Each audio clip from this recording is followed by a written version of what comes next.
I sat in the back row of the federal courthouse watching my brother Tyler receive his judicial appointment. My parents beamed with pride in the front row, the same parents who had cut me off financially 3 years ago when I threw away my Harvard law future. They called me a failure, a disgrace to our family legacy of attorneys and judges. But when Judge Patricia Williams looked directly at me and said those 4 words that changed everything, "Thank you, Dr. Marchand," I watched my father's confident smile crumble and my mother's face drain of all color. 3 years earlier, I was drowning at Harvard Law School. Not academically, my grades were solid, but emotionally. Every mock trial sent panic through my chest like ice water. My hands would shake when reading cases about medical malpractice, not from nerves, but from something deeper.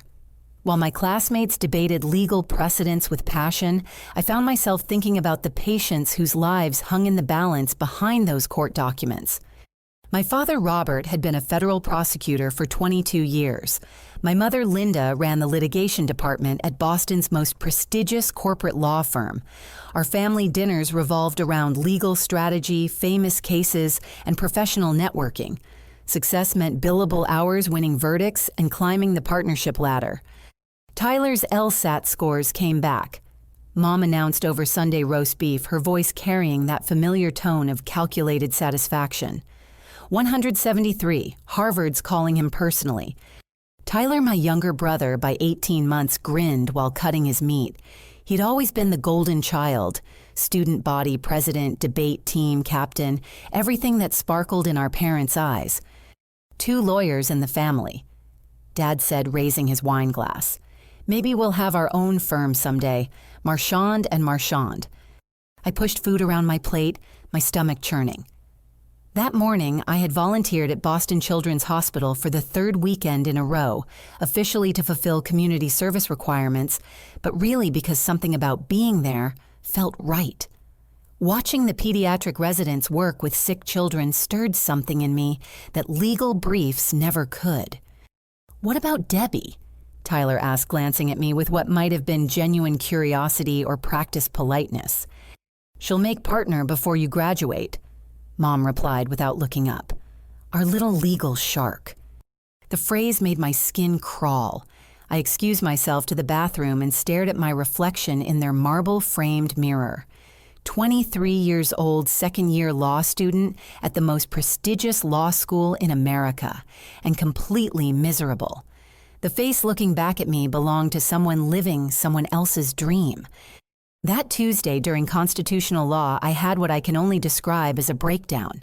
Professor Hamilton was discussing a case involving children's rights when suddenly the classroom walls felt like they were closing in. My chest tightened, my vision blurred, and I had to excuse myself to vomit in the hallway bathroom.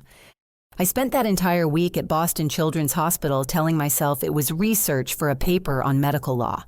But really, I was watching Dr. Sarah Chen perform surgery on a 7-year-old with a congenital heart defect. The precision, the life-saving purpose, the way she spoke to frightened parents. This was what calling looked like. The night I called home changed everything. Dad answered on the second ring, his voice carrying that familiar prosecutor's authority, even in casual conversation. "I need to tell you both something." I began, my hands trembling as I held the phone. "I'm leaving law school." Silence stretched across the connection like a held breath. "Debbie, if this is about your grades..." "It's not about grades. I want to study medicine. I want to become a doctor." The explosion came immediately. Dad's voice rose to courtroom volume. "You're throwing away a $200,000 education. Do you have any idea what Harvard law means for your future?" Mom grabbed the extension. Her voice was Arctic cold, the tone she used with opposing counsel. "Don't expect us to fund your medical school fantasy. You made your choice." "I have savings, and I can apply for loans." "Good luck with that," Dad interrupted. "And good luck explaining to admissions committees why you quit Harvard Law. They'll think you're unstable." The line went dead. What I didn't know then was that my parents' reaction went far beyond cutting financial support. The next morning, Dad made 3 phone calls. The first was to his law school roommate, now an admissions director at Harvard Medical School. The second was to a family friend on the admissions committee at Johns Hopkins. The third was to Mom's college sorority sister who worked in pre-med advising at Boston University. In each conversation, he expressed concern about my mental stability and inability to commit to long-term goals. He painted a picture of an unstable young woman who abandoned prestigious opportunities on whims. I found out about these calls 6 months later when I received my third medical school rejection letter. The pattern was always the same impressive MCAT scores and undergraduate grades, but questions about commitment and decision-making consistency. My parents had sabotaged my future before I even knew I needed to protect it. With my trust fund frozen and my reputation damaged, I became an expert in survival. My new apartment was a basement studio in Cambridge that smelled perpetually of dampness and the Indian restaurant upstairs.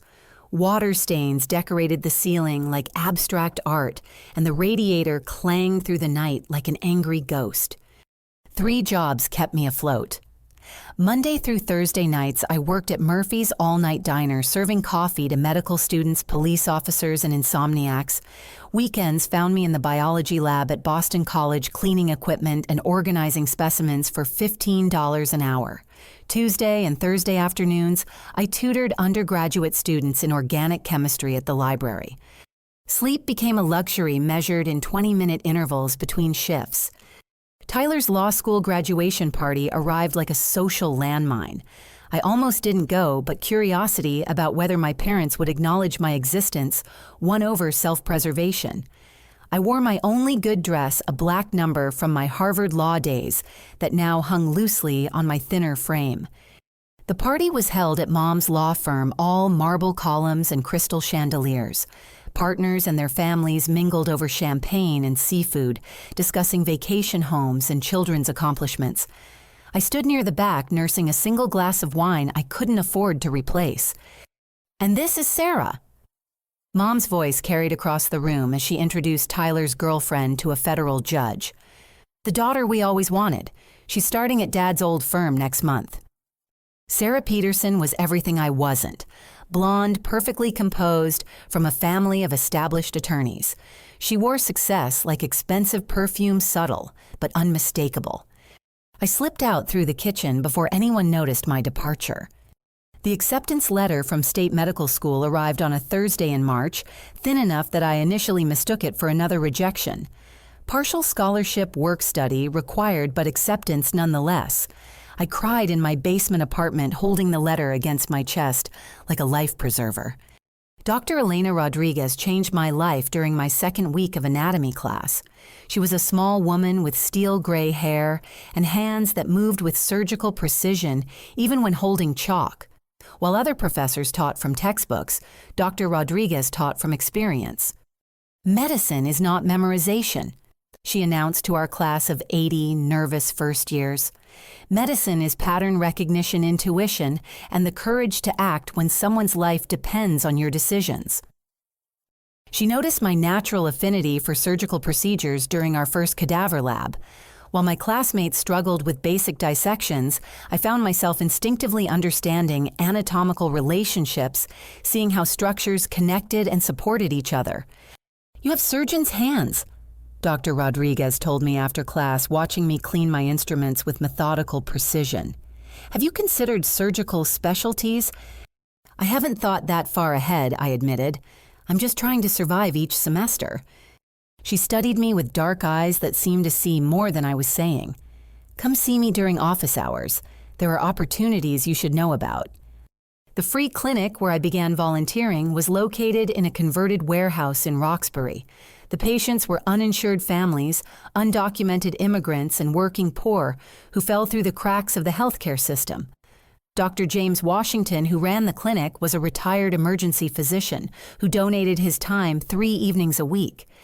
"We need someone with steady hands and a strong stomach," he told me during my interview. "The work isn't glamorous, but it matters." My first patient was Maria Santos, a construction worker who had sliced his hand open with a utility knife. No insurance, afraid to go to the emergency room because of the cost. I cleaned and sutured the wound under Dr. Washington's supervision, my hands steady despite my racing heart. "Natural talent," Dr. Washington murmured, watching my technique. "You planning on surgery?" "I don't know if I'm planning on anything beyond tomorrow," I replied honestly. Tyler surprised me by showing up at my apartment on a rainy Saturday in October. I almost didn't answer the door. Visitors were rare, and good news, rarer still. But there, he stood in the narrow hallway looking uncomfortable in his expensive suit. "Can I come in?" My apartment was barely 300 square feet, furnished with a futon, a card table, and a mini refrigerator that hummed like an angry bee. Tyler sat carefully on the futon while I made instant coffee on my hot plate. "I know about the phone calls," he said without preamble. I nearly dropped the mugs. "What phone calls?" "Dad's calls to medical schools," Sarah told me. "Her mother heard him talking to someone at Harvard Medical about your instability issues." The coffee tasted bitter, even with extra sugar. "How long have you known?" 3 months. I wanted to tell you sooner, but what, you were afraid of disappointing Daddy. Tyler's face flushed red. "I'm ashamed, okay? I should have said something earlier. I should have defended you when they cut you off." "Should've, could've, would've," I said, surprised by the bitterness in my own voice. "The damage is done." "Maybe not," Tyler said, pulling an envelope from his jacket. "I've been saving money from my summer associate position. It's not much, but it might help with tuition." The check was for $5,000, more money than I'd seen in months, but also a painful reminder of how far I'd fallen. "I can't take this." "Yes, you can. It's not charity. It's an investment in my sister's future." After Tyler left, I sat on my futon holding his check and crying for the first time in months. Not from sadness, but from the unexpected kindness of someone believing in me again. What I didn't know was that Dr. Rodriguez had been making phone calls of her own. She had learned about my father's sabotage through the Medical Education Network, a community smaller and more connected than most people realize. Instead of writing me off, she had been quietly opening doors, making introductions, and building a foundation for my future that no one could tear down. "Your father may have damaged some relationships," she told me during our next meeting, "but he cannot damage your character or your abilities. Those belong to you alone." My final year of medical school nearly broke me. Between clinical rotation study sessions and my ongoing work at the free clinic, I was averaging 4 hours of sleep per night. My body ran on coffee and determination, my mind sharp despite physical exhaustion.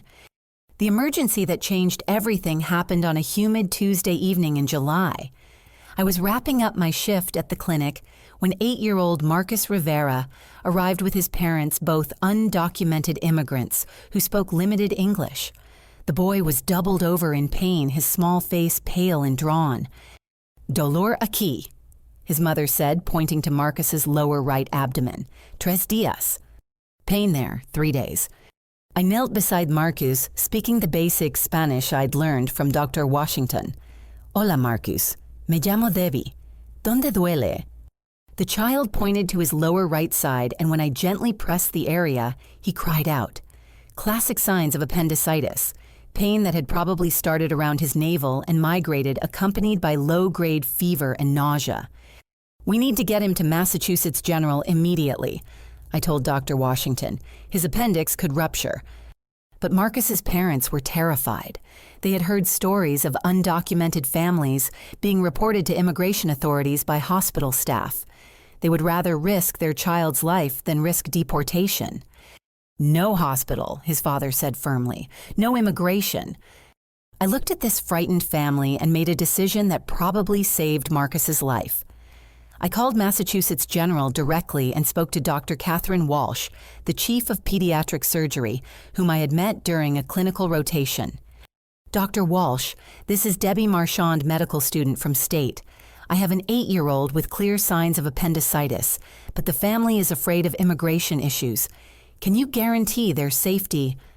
"Bring him in immediately," Dr. Walsh replied without hesitation. "Medical emergencies take priority over everything else. I'll handle any administrative issues." The ambulance ride felt eternal. Marcus's pain was increasing, and his vital signs showed early signs of complications. I held his small hand while his mother prayed in Spanish, and his father stared out the window with worry etched across his face.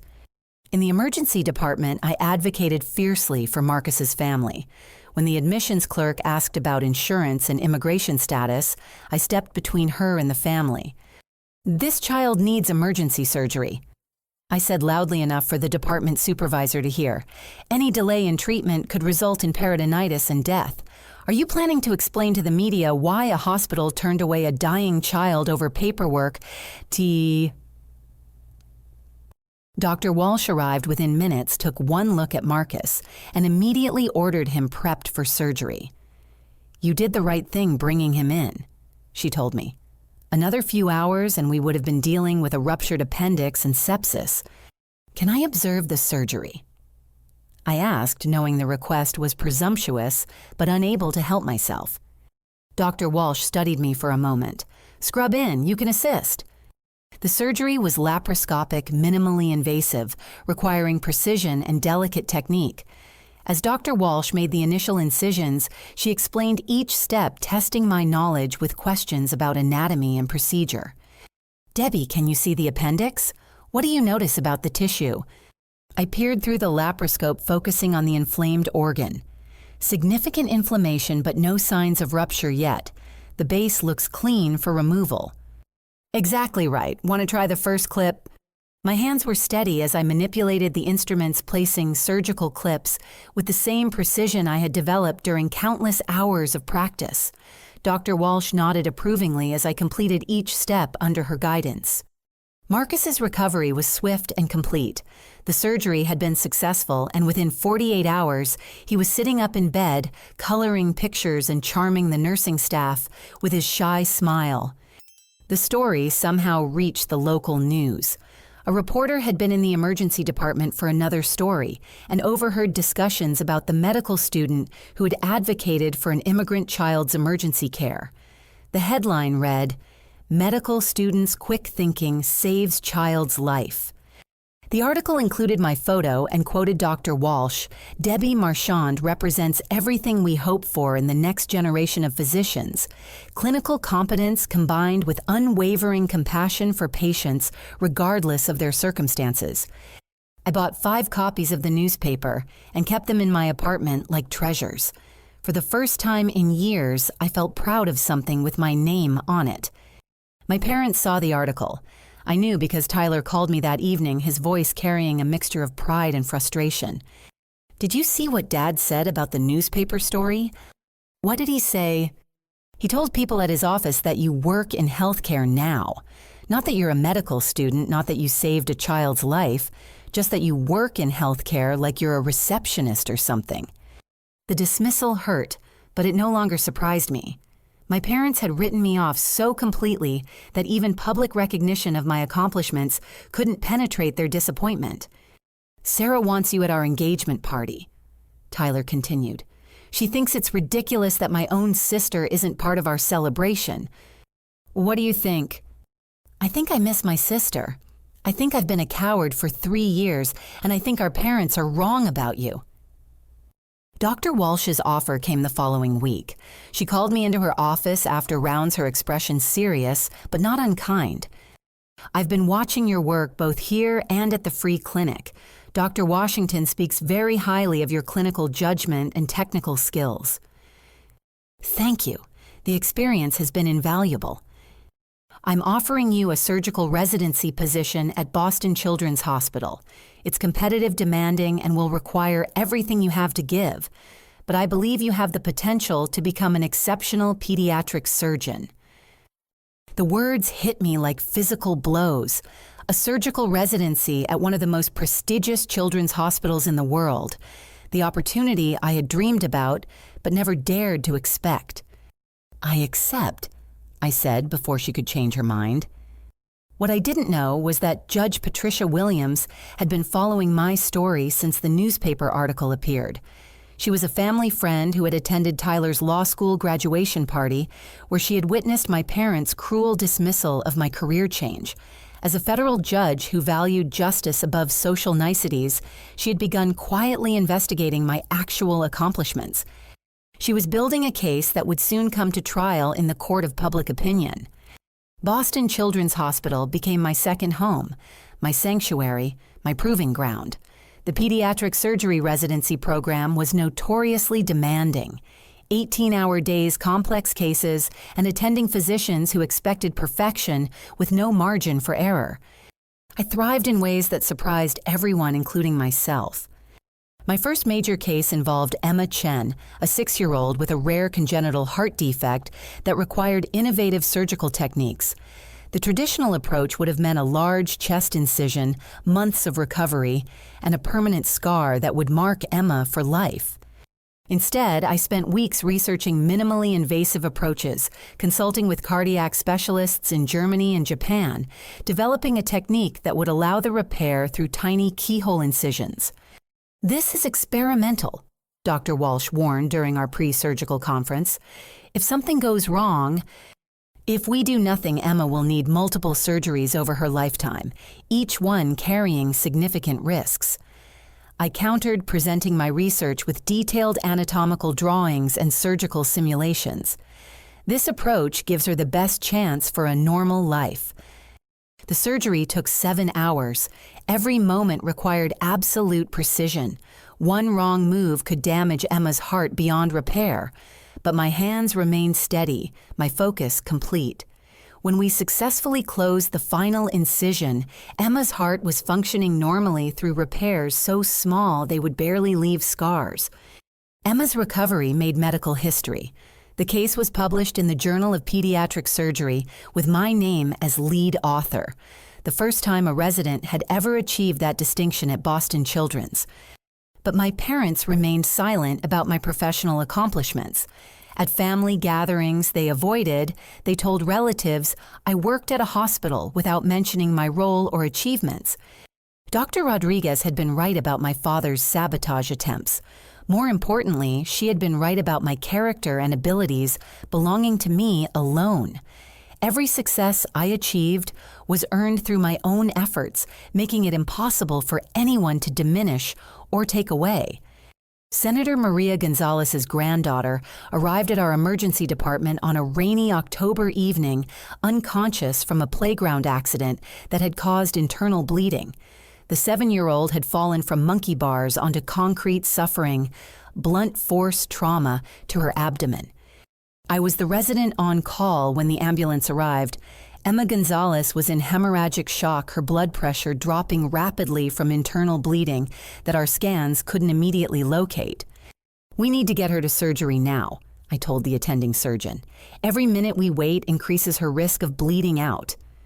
In the operating room, I found the source of bleeding, a torn artery deep in the abdominal cavity hidden behind other organs. The repair required delicate work in a confined space, while Emma's blood pressure continued dropping. "Debbie, can you reach that vessel?" The attending asked, his own hands too large for the narrow surgical field. My smaller hands allowed me to access the torn artery and place the sutures that saved Emma's life. The surgery was successful. Emma recovered completely, and Senator Gonzalez personally thanked me for saving her granddaughter. "You have a gift," she told me, tears in her eyes as we watched Emma playing with toys in her hospital bed. "Never let anyone convince you otherwise." The American Medical Association's Young Physician Innovation Award arrived by certified mail on a Tuesday morning in March. $5,000 and recognition for developing minimally invasive techniques that had already been adopted by children's hospitals across the country. I called Tyler to share the news, expecting him to be happy for my success. "This is incredible, Debbie. You should be so proud." "I am, but sometimes I wonder what it would feel like to have Mom and Dad be proud too." Tyler was quiet for a long moment. "Their approval isn't worth what you've had to sacrifice for it. You've built something better without them." The presidential appointment to the National Pediatric Medical Advisory Board came through Senator Gonzalez's recommendation. The position involved advising the administration on children's health care policy, requiring me to travel to Washington monthly for committee meetings. My first meeting was scheduled for the same week as Tyler's judicial appointment ceremony. I'd been debating whether to attend the ceremony, knowing my presence would likely be ignored or create tension. That's when Judge Patricia Williams approached me at a medical conference in Boston, introducing herself as a family friend who had been following my career with interest. "Your parents have made some unfortunate choices," she said during our coffee meeting. "But your brother's swearing-in ceremony presents an opportunity for justice that rarely appears in life." "I'm not sure what you mean." Judge Williams smiled with the satisfaction of someone who had spent decades orchestrating courtroom revelations. "Trust me, Dr. Marchand, justice sometimes arrives in unexpected forms." She had been planning Tyler's ceremony with meticulous attention to detail, crafting what would become my family's reckoning with surgical precision. The morning of Tyler's judicial appointment ceremony, I stood in front of my bedroom mirror debating whether to attend. The invitation had come through Tyler, not my parents, with a handwritten note saying how much my presence would mean to him. Jake Thompson, my fellow resident who had become much more than a colleague, watched me wrestle with the decision while adjusting his tie. "You've earned the right to be there," he said, his reflection appearing beside mine in the mirror. "You're not going for them. You're going for you." I pinned my presidential advisory board pin to my navy blue blazer, a small golden symbol that most people wouldn't recognize, but that represented everything I had built despite my family's abandonment. The federal courthouse was imposing all marble columns and bronze fixtures that spoke of permanence and authority. I chose a seat in the back row close enough to witness the ceremony, but far enough to avoid uncomfortable family interactions. My parents sat in the front row wearing their success like expensive clothing. Dad's navy suit was perfectly tailored Mom's pearls, catching the light as she turned to greet other legal professionals. They moved through the crowd with the confidence of people who had never questioned their place in the world. Tyler looked nervous in his black judicial robes, adjusting his collar repeatedly as friends and family filled the ceremonial courtroom. Sarah stood beside him, radiant in a cream-colored dress that probably cost more than my monthly rent. Judge Patricia Williams entered with the dignity befitting her position, a woman in her 60s with silver hair and eyes that missed nothing.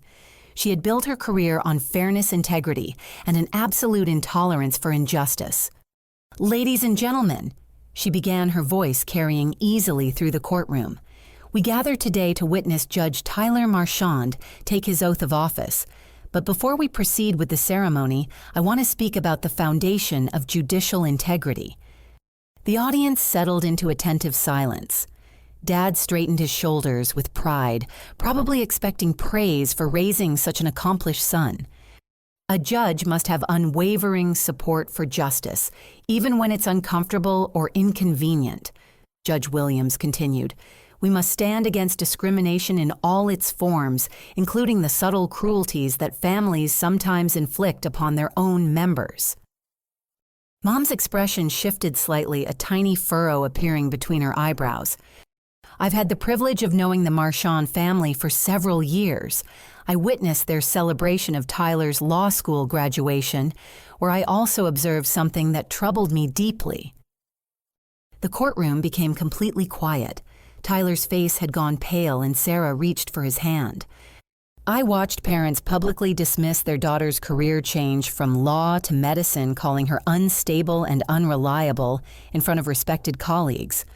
I heard them refuse financial support for her education while funding every aspect of their son's legal career. My parents' faces were transforming from pride to confusion to dawning horror. What I witnessed was a family punishing their child for choosing her own path instead of their prescribed one. But what I discovered later was far worse. Judge Williams paused, allowing the weight of her words to settle over the audience. I learned that these parents had actively sabotaged their daughter's medical school applications by contacting admissions committees to raise questions about her mental stability and commitment. They used their professional networks to destroy opportunities for their own child. Gasps rippled through the courtroom. Dad's hands were shaking visibly now, and Mom sat frozen as if carved from stone. But here's what they didn't know. Judge Williams continued, her voice rising with judicial authority. Their daughter overcame every obstacle they placed in her path. She put herself through medical school, excelled in her surgical residency, and has become one of the most promising pediatric surgeons in the country. She turned to look directly at me, her eyes finding mine across the crowded courtroom. She has saved dozens of children's lives, published groundbreaking research, and now serves on the President's National Pediatric Medical Advisory Board. Despite receiving no family support, she has achieved excellence that honors both her profession and her character. The silence in the courtroom was deafening. Every head turned toward the back row where I sat, suddenly understanding that this ceremony was not just about Tyler's appointment. Dr. Deborah Marchand. Judge Williams said, her voice carrying the full weight of judicial recognition, "Would you please stand?" My legs felt unsteady as I rose from my seat, aware that every person in the courtroom was staring at me. The golden pin on my lapel caught the light, and I saw several people recognize what it represented. Thank you, Dr. Marchand, for your service to our nation's children and your dedication to medical excellence. You represent the finest qualities of American medicine: compassion, skill, and determination in the face of adversity. The applause began slowly, then built to fill the entire courtroom. Medical colleagues I had worked with over the years stood and clapped. Legal professionals who knew my parents' reputation applauded awkwardly, beginning to understand the full scope of what they had just witnessed. Dad's confident smile had completely collapsed. His hands trembled as he stared at me with something approaching recognition, as if seeing me clearly for the first time in years. Mom sat motionless, her face drained of all color, unable to process the public revelation of their private cruelty and my public success. The moment stretched on justice finally arriving in the most unexpected courtroom of all, the court of public opinion, where my parents' behavior was being weighed, measured, and found wanting. The silence following Judge Williams' revelation felt eternal. Every person in that courtroom understood they had witnessed something beyond a typical judicial ceremony. They had seen a public reckoning with family betrayal and triumph over deliberate sabotage. I remained standing as Judge Williams continued speaking, my heart pounding so hard I was certain everyone could hear it. Dr. Marchand has pioneered minimally invasive surgical techniques now used in children's hospitals nationwide. She has authored 12 peer-reviewed publications, received the American Medical Association's Young Physician Innovation Award, and serves as the youngest member of the Presidential Advisory Committee on Pediatric Healthcare Policy. With each accomplishment she listed, I watched my parents sink deeper into their seats. Other attendees turned to stare at them with expressions ranging from confusion to outright disapproval. She achieved all of this, Judge Williams emphasized, while receiving no family support, no financial assistance, and active professional sabotage from the very people who should have championed her dreams. Tyler stepped forward, his face pale beneath his judicial robes.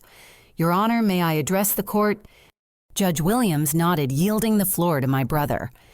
"Dr. Deborah Marchand is my sister." Tyler said, his voice carrying clearly through the courtroom microphone. "Everything Judge Williams said is true.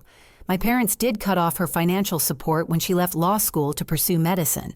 They did make phone calls to damage her medical school applications." Sarah moved to stand beside Tyler, her hand finding his arm in support. "I was complicit in their treatment of my sister through my silence." Tyler continued, his voice growing stronger. "I chose my parents' approval over my sister's well-being, and I will regret that cowardice for the rest of my life." Dad attempted to stand, his legs unsteady, but Tyler held up his hand. "I'm not finished," Tyler said with newfound judicial authority. "Debbie saved a child's life in an emergency room while still a medical student. She performs heart surgery on 6-year-olds. She advises the president on children's health care policy. She has become everything we always claimed to value: dedicated, successful, and committed to serving others." Mom finally found her voice, though it came out as barely a whisper. "Tyler, please don't..." "Don't what, Mom?" Don't tell the truth. Don't acknowledge that my sister has accomplished more in 3 years than most people achieve in entire careers. The courtroom had become completely silent except for Tyler's voice and the occasional shuffle of someone shifting uncomfortably in their seat. For this ceremony, I want only family members who actually support me to be in the official photographs, Tyler announced, looking directly at our parents. That means Sarah and my sister, Dr. Deborah Marchand. The words hit Dad like physical blows. His face went from pale to gray and he gripped the back of his chair for support. Tyler gestured for me to join him at the front of the courtroom. My legs felt disconnected from my body as I walked down the aisle past rows of staring faces, past my parents, who couldn't meet my eyes. Jake stood and applauded as I passed our row. Several doctors from Boston Children's Hospital had recognized me and begun clapping again. The applause grew as I reached the front of the courtroom. "Ladies and gentlemen," Judge Williams announced, "let us now proceed with the oath of office for Judge Tyler Marchand, surrounded by the family members who truly understand the meaning of justice and support." As Tyler raised his right hand to take the judicial oath, I stood beside him for the first time in 3 years. Sarah flanked his other side, her face radiant with pride and defiance. The photographer captured the moment, Tyler being sworn in as a federal judge with his sister, the presidential medical advisor, and his fiancée, who had helped orchestrate this moment of family truth. Our parents remained in their seats, isolated in their shame, while the ceremony continued around them. After Tyler completed his oath, people approached us with congratulations. Medical colleagues embraced me warmly. Legal professionals who had known our family for years looked confused and apologetic. Dr. Rodriguez appeared at my side, having arrived during the ceremony. "I told you that your character and abilities belong to you alone," she said with quiet satisfaction. "Today proved that beyond any doubt." Senator Gonzalez had also attended, bringing her fully recovered granddaughter, Emma, who ran to hug me with the enthusiasm of a 7-year-old who remembered the doctor who had saved her life. "Dr. Debbie." Emma squealed, wrapping her arms around my waist. "Abuela says you're famous now." The innocence of Emma's joy contrasted sharply with the complex adult emotions swirling through the courtroom. Here was pure happiness, a child celebrating someone who had helped her, while across the room sat 2 adults confronting the consequences of their own cruelty. Judge Williams approached our small group as the crowd began to thin. "Justice sometimes requires patience," she told me quietly. "I've been waiting 3 years for this opportunity." "Why?" I asked, still overwhelmed by everything that had happened. "Because I believe in accountability. Your parents use their professional positions to harm their own child. That kind of abuse of power cannot go unanswered." Dad finally approached us. His earlier confidence completely evaporated. He looked older, smaller, diminished by the weight of public revelation. "Debbie," he began, his voice hoarse, "I need to—" "Not here," Tyler interrupted, stepping between Dad and me. "Not now. This is Debbie's moment." Sarah linked her arm through mine with unexpected warmth. "We're having dinner to celebrate Tyler's appointment. Will you join us, Dr. Marchand?" The formal address was deliberate, respectful, acknowledging my professional accomplishments in a way my parents never had. "I like that," I replied, meaning it completely.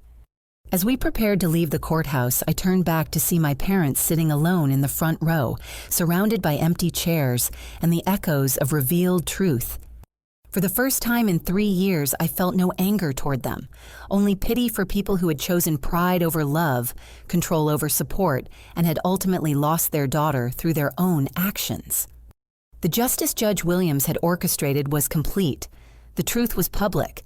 My accomplishments were acknowledged, and I was finally free from seeking approval that was never worth earning. 6 weeks after Tyler's swearing-in ceremony, I received a phone call that I had been both expecting and dreading. Dad's voice sounded older, more fragile than I remembered. "Debbie, your mother and I would like to meet with you. We need to talk." The restaurant he suggested was neutral territory. a quiet bistro in Cambridge where we could speak privately without the weight of family history pressing down on us.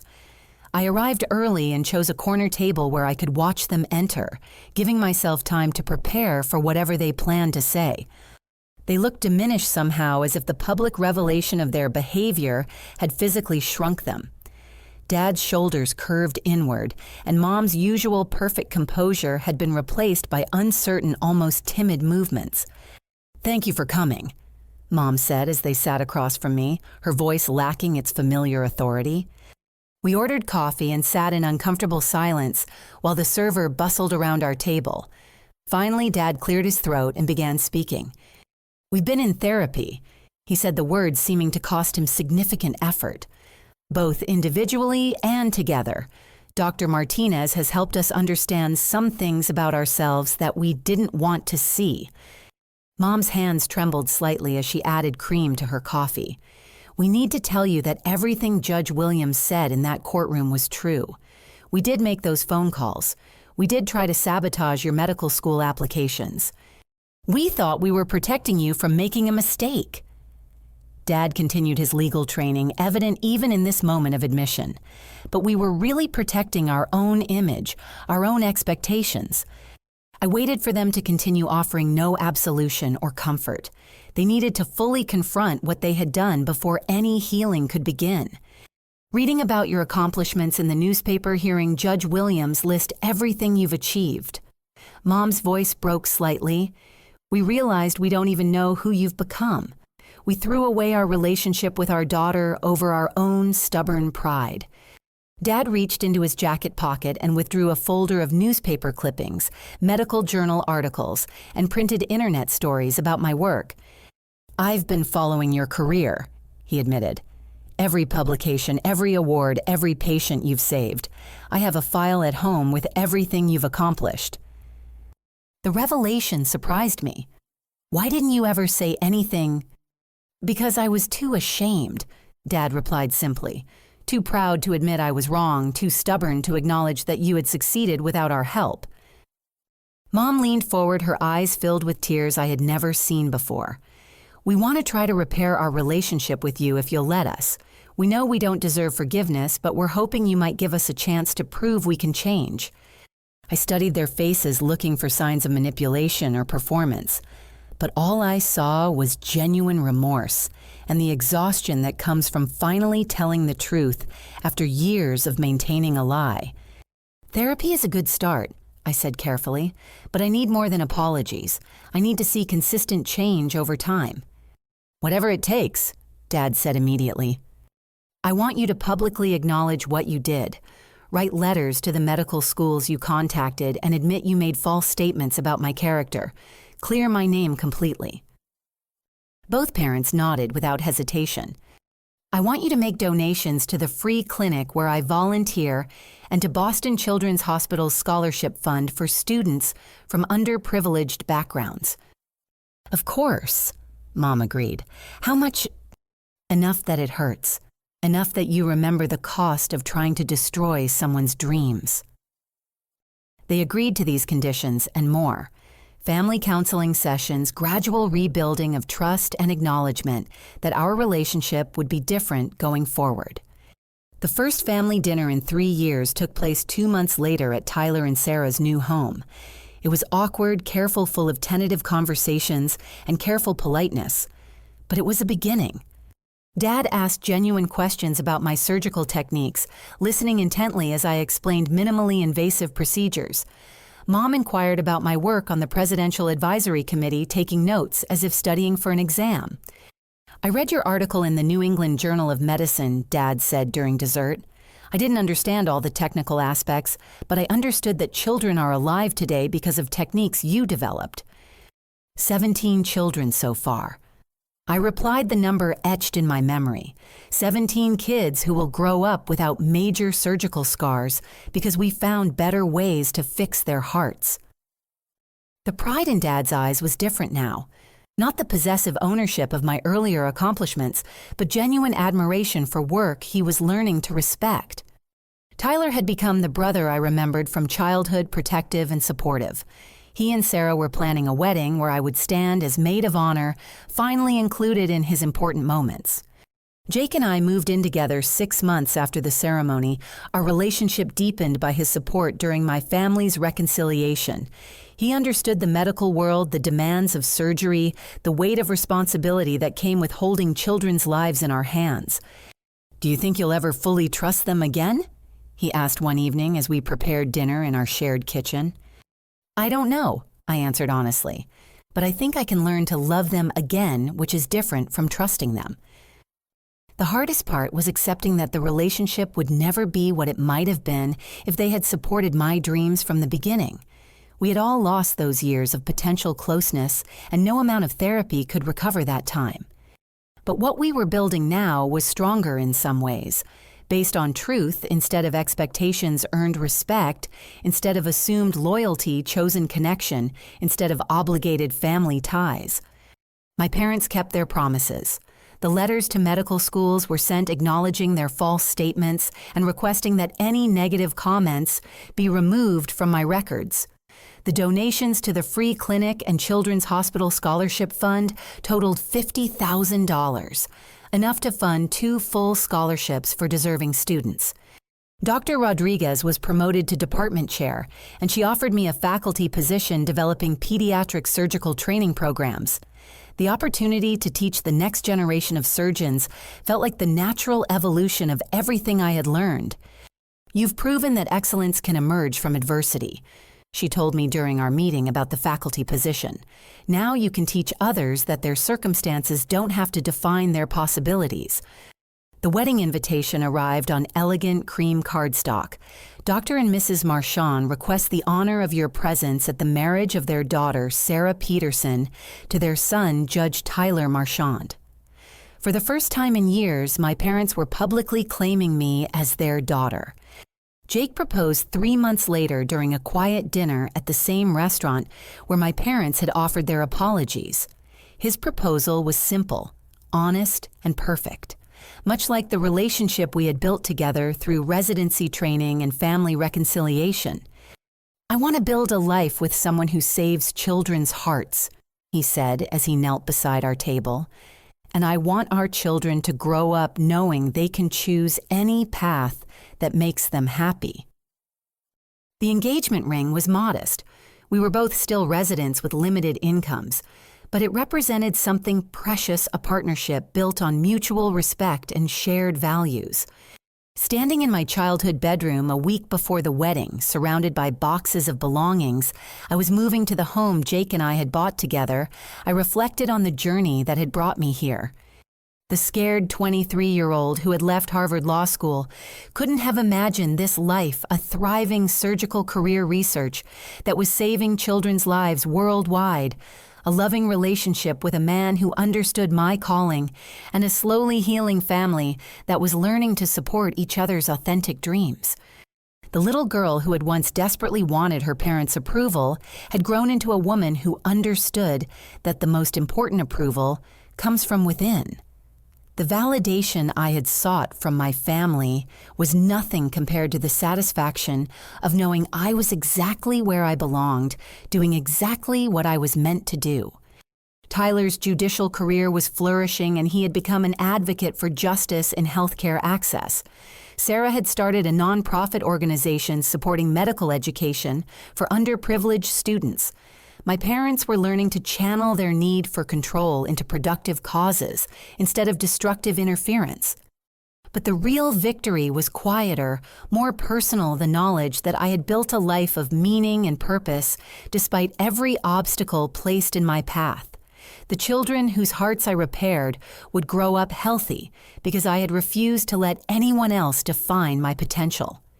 On quiet Sunday mornings when I wasn't on call, Jake and I would sit on our back porch, reading medical journals and planning our future. We talked about the children we wanted to have someday, the kind of parents we hoped to become, people who would support their children's authentic dreams, even when those dreams were different from their own expectations. Do you ever wonder what would have happened if your parents had supported your medical school plans from the beginning? Jake asked during one of these peaceful mornings. Sometimes, I admitted. But then I think about everything I learned by having to fight for this career.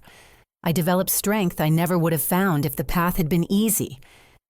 The struggle had taught me resilience, self-reliance, and the ability to value my own judgment over other people's expectations.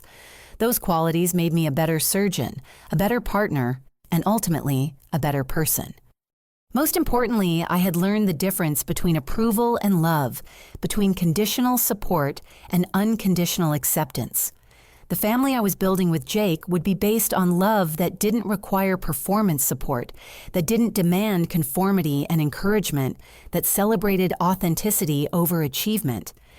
The last box packed in my childhood bedroom contained the newspaper clipping from when I saved Marcus Rivera's life. The moment when I first saw my name in print associated with medical excellence. Below it was my first published research paper, my medical school diploma, and photos from the Presidential Advisory Committee meetings. Each item represented a step in the journey from rejected daughter to respected physician. Together they told the story of a woman who had refused to let other people's limitations become her own. As I carried that box to the car, I thought about all the young people who might be facing similar family pressure to abandon their authentic dreams. My story was proof that it's possible to build a meaningful life even when the people who should support you become obstacles instead. The cost was high. Years of struggle, financial hardship, and emotional pain that would never completely heal. But the reward was higher, a life lived on my own terms, success earned through my own efforts, and the unshakable knowledge that no one could take away what I had built for myself. Have you ever had to choose between family approval and following your authentic path? Sometimes the people who should support our dreams become the biggest obstacles to achieving them. But as my story shows, it's possible to build something beautiful from the wreckage of family expectations. If you're facing pressure to abandon your true calling, remember that other people's limitations don't have to become your limitations. Your dreams are worth fighting for even when you have to fight alone. I'd love to hear about your own experiences with family expectations and personal dreams. Please share your story in the comments below. Your words might inspire someone else who needs to hear that they're not alone in this struggle. If this story resonated with you, please like this video to help it reach others who might need this message. Subscribe for more stories about overcoming family challenges and building authentic success. And please share this with anyone who might be struggling to choose between family approval and personal fulfillment. Thank you for listening to my journey from family rejection to professional triumph. Remember, the most important approval you'll ever receive is the approval you give yourself for choosing courage over comfort and authenticity over expectation. May you find the strength to build the life that calls to your heart regardless of who believes in your dreams.